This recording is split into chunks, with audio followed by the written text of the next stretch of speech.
सावयू। मैं आपकी शीशम स्कूल कक्षा 7वीं की अध्यापिका। आज हम आरंभ हिंदी पाठमाला का पाठ नंबर 7 का सेकंड पार्ट पढ़ेंगे। कल हमने कहाँ तक पढ़ा था कि बैरक की खपरेल के छेद से वह चंद्रमा को देखते थे। आज हम नेक्स्ट पढ़ेंगे। 9 बजे के लगभग जेल के परम देव सुप्रिटेंडेंट दल बल सहित पधारते। जब वे आते तो मालूम पड़ता कोई नवाब आया है। जब जेल का सुप्रिटेंडेंट आते तो क्या होता है, ऐसे लगता जैसे कोई नवाब आया है। बड़े साहब आते हैं, दूर से सुनाई पड़ता है। फाटक का सिपाही कपड़े ठीक करके ऐसे अकड़ कर खड़ा हो जाता है मानो सतर्कता की जीती जागती मूर्ति हो। फिर पास आते ही धड़ाके से फाटक खुलता है और जाड़े के दिनों में भी छालरदार छाते की छाया में डग बढ़ाते हुए या लपकते हुए साहब बहादुर दिखाई पड़ते हैं। पीछे उनकी सेना होती है। सुप्रिटेंडेंट से हम लोगों को खड़े होकर बात करनी पड़ती है। कई दिनों तक रात को किट-किट का शब्द सुनने के पश्चात मैंने शिवचरण लाल जी से कहा, या तो बैरक के घेरे में सांप रहता है जो रात भर बोलता रहता है, या फिर आपकी कोठरी से आप रात को दांत किटकिटाते हैं। उन्होंने कहा कि दांत किटकिटाने की बीमारी मुझे नहीं है। सामने काल कोठरियाँ हैं, इनमें कैदी रहते हैं। चौकीदार कोठरियों के छड़दार दरवाजे पर अपना डंडा फेरते हैं। उसने क्या कहा कि रात को किटकिट करने की आवाज़ आती है, तो वो बोलता है क्या पता यहाँ पर कोई सांप रहता हो, अंदर कोई छेद बना लिया हो, उसमें सांप रहता हो। लेकिन वो शिवचरण से पूछता है तो शिवचरण कहते हैं नहीं, सामने काल कोठरियाँ हैं और उसमें कैदी रहते हैं। क्या पता वो चौकीदार वो उनकी छड़ों से, जैसे दरवाजे लगे रहते हैं तो उनमें डंडी बनी रहती है, उनको डंडे से बजाते हैं, उससे यह आवाज़ आती होगी। जब कैदी सो जाता है डंडे से दरवाज़ा पीटते हैं, उठ उठ चिल्लाते हैं। जैसे कई बार कैदी सो जाते हैं तो बाहर से पुलिस वाले डंडा खटखटाते हैं कि उठो उठो। मैंने ध्यान से ध्वनि को सुना और इस नतीजे पर पहुंचा हूं कि शिवचरण जी की लाल बात ठीक है। कितनी बड़ी क्रूरता। कैदियों को सोने नहीं दिया जाता, उनके कानों पर ढोल पीटे जाते हैं। साधारण कैदियों के लिए गिनती गिनने वाला था। उठ उठ की आवाज़ इसलिए लगाई जाती है कि कहीं किसी प्रकार का धोखा ना हो जाए, कहीं कैदी गायब ना हो जाए। फिर भी कैदी सोते, परंतु उसी प्रकार जिस प्रकार तीसरे दर्जे की खूब भरी गाड़ी में यात्री लोग किसी प्रकार से बैठे बैठे ही नींद मूंद कर नींद ले लिया करते हैं। वरना वे भी जीते कैसे रहे और दिन को काम कैसे करें। अगर रात में भी अगर कैदी नहीं सोएंगे तो वो दिन में काम कैसे करेंगे, क्योंकि कैदियों को दिन में काम करना होता है और उनको उस चीज़ का वेतन मिलता है उसमें। कहते हैं नेपोलियन रण क्षेत्र में घोड़े की पीठ पर बैठे बैठे कुछ मिनटों की नींद ले लिया करता था। नींद के संबंध में तो भारतवर्ष के जेल के कैदियों को भी नेपोलियन की ही समान समझिए। जेल में रहकर हमें तो कुर्बानियाँ और त्याग करना पड़ता था। उसकी याद हमारे दिलों में रह रहकर वैसे ही ताज़ा हो जाया करती थी जैसे कि पुरवैया के चलने पर दबी हुई चोटों की कसक उमड़ पड़ती है। वह क्या कहता है कि हमें जेल की बातें रह रहकर याद आती थी, जैसे पुरवैया हवा चलती है तो उससे हमारे शरीर में कोई अंदरूनी चोट लगती है तो वो उसका दर्द उभरने लगता है।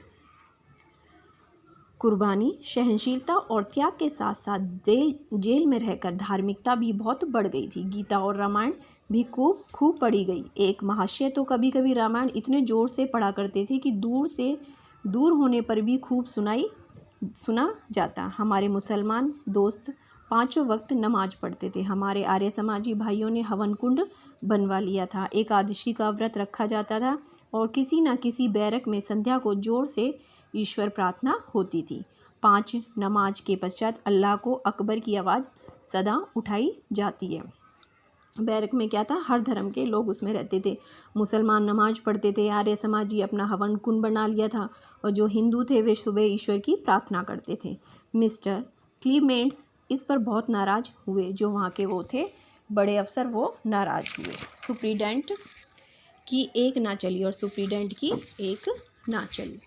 साधारण कैदियों ने जनेऊ उतरवाए गए। जो साधारण कैदी थे, हिंदू जो कैदी होते हैं, उन्होंने जनेऊ पहन रखे थे तो उनके जनेऊ उतारे गए। व्रत और रोज़ा नहीं रखने दिया और उनको रोज़ा और व्रत रखने के लिए मना कर दिया। जेल में काफ़ी झगड़ा बढ़ा, इस कारण जेल में काफ़ी झगड़ा हो गया। स्वामी भास्कर तीर्थ अपनी बात पर अड़ गए। उनमें एक कौन थे? स्वामी भास्कर, जो अपनी बात पर अड़ गए कि ना मैं तो जनेऊ उतारूंगा और ना ही उनकी बात मानूंगा। जेल में अड़ने की दशा में पहला काम यही होता था कि वे भोजन छोड़ देते थे। जेल वाले उन पर बहुत नाराज़ हो रहते थे। अब जेल में और तो कुछ कर नहीं सकते, तो वो क्या करते थे? अपना खाना पीना छोड़ देते थे। स्वामी जी ने जेल वालों के विरोध करने पर भी भगवान श्री कृष्ण का चित्र टांगा रखा। सुप्रीडेंट ने चित्र जबरदस्ती उतरवा दिया। दूसरे दिन कृष्ण के चित्र उस बैरक में और भी लोगों ने लगा दिए। हवा बही और जेल भर में श्री कृष्ण के चित्रों को हर स्थान पर टांगने की चर्चा चल पड़ी। क्या किया? भगवान श्री कृष्ण का चित्र लगा हुआ था, तो वहाँ के जो सुप्रीडेंट थे उन्होंने कृष्ण जी का चित्र उतरवा दिया, जिससे जेल में सबको पता चल गया। तो सब ने अपने अपने बैरकों में श्री भगवान का, कृष्ण का चित्र टांग दिया। मुसलमान मित्रों का भी यही विचार था। सुप्रीडेंट ने धमकी दी, परंतु कोई विचलित ना हुआ। समझौता यह हुआ कि चित्र अपने पास रखो, दीवारों पर मत टांगो। तो लास्ट में क्या हुआ? सबने इसका विरोध किया, तो उन्होंने कहा कि बैरक की दीवार पर कोई भी चित्र नहीं टांगेगा, सब अपने अपने पास रखो। जेल से रिहाई के समय मिस्टर क्लीमेंट्स से बातें हुई। उन्होंने फरमाया, अब कुछ अपना काम करना। मैंने कहा, पहले भी करता था। वे बोले, नहीं, आप लोगों के पास दूसरों को भड़काने के सिवा और कोई काम नहीं था। कपड़ा बुनने का एक कारखाना खोलना। जब उसकी रिहाई हुई तो मिस्टर क्लीमेंट उसे बोलते हैं कि अब आप जेल से जा रहे हो तो कोई अपना काम करना। तो वो बोला कि काम तो मैं पहले भी करता था। तो बोलते, नहीं, पहले आप लोगों को भड़काने का काम करते थे, अब आप अपना कपड़ा बुनने का कारखाना खोलना। नेक सलाह के लिए धन्यवाद। वह बोलता है उसको कि नेक सलाह के लिए आपका बहुत बहुत धन्यवाद। देते हुए मैंने कहा, आपका ख्याल गलत है, मेरे पास काफ़ी काम है। बोलो क्या है? उन्होंने पूछा। मैंने कहा, प्रेस और पत्र। उन्होंने क्या कि मेरे पास, उस जेल जो कैदी था उसने कहा कि मेरे पास बाहर निकलने के बाद बहुत सारा काम है। उन्होंने कहा, क्या काम है? तो उसने क्या? प्रेस और पत्र, मतलब जो समाचार पत्रों में काम करते हैं। वे आपके नहीं, उनमें आप नौकर हैं। मैंने कहा, मैं वैसे ही नौकर हूँ जैसे आप इस जेल के नौकर हैं। इस पर बातों का रुख पलटा। बोले, जेल जाने की इच्छा भले आदमियों में नहीं होनी चाहिए। मैंने कह दिया, जब तक देश की यह अवस्था है तब तक हर भले आदमी का दूसरा घर जेल ही है। बोले, आप बहुत कमज़ोर हैं, ज़रा मजबूत होकर आइएगा। मैंने कहा, आप बड़े अच्छे चिकित्सक हैं, कोई चिंता नहीं। फाटक की खिड़की खोल दी गई, उससे निकलकर खुली दुनिया में पहुंच गया। जेल में दिन बीते, वे कैसे बीते कुछ अधिक कहने की आवश्यकता नहीं, परंतु इतना कह देना आवश्यक है कि शासकों की भेद नीति यहाँ भी काम कर गई। और वह इतना कहकर जेल के बाहर चले जाते हैं। उनके लिए जेल के फाटक खोल दिए जाते हैं और उनसे जाते जाते वो क्या बोलते हैं कि जब आप अगली बार आओ तो मजबूत होकर आना, क्योंकि आप बहुत कमज़ोर हो।